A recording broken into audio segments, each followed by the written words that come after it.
The Lord be with you. A reading from the Holy Gospel according to Mark.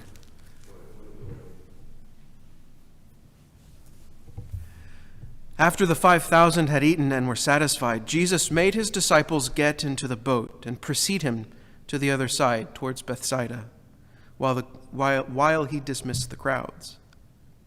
And when he had taken leave of them, he went off to the mountain to pray.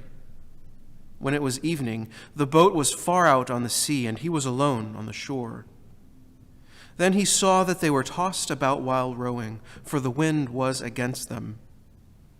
About the 4th watch of the night, he came toward them walking on the sea. He meant to pass by them, but when they saw him walking on the sea, they thought it was a ghost and cried out. They had all seen him and were terrified. But at once he spoke with them. "Take courage. It is I. Do not be afraid." He got into the boat with them, and the wind died down. They were completely astounded. They had not understood the incident of the loaves. On the contrary, their hearts were hardened. The Gospel of the Lord.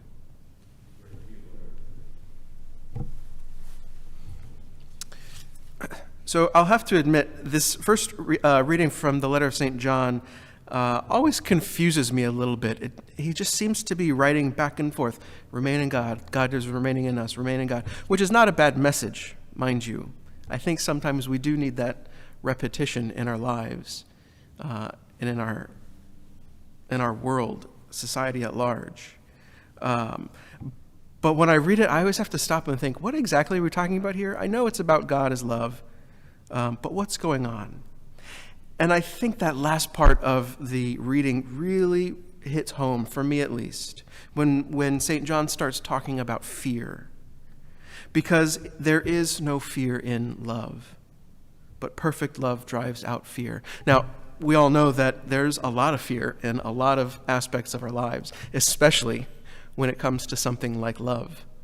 Am I doing the right thing? Am I making the right choice? Should I become a priest? Should I get married? There's all sorts of aspects of our lives that fear plays a pretty big part. So what are we to do with this? Well, I think to answer this, we have to look at our gospel for today.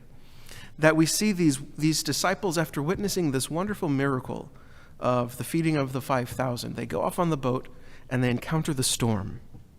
How many storms do we encounter in our own daily lives? Probably a lot.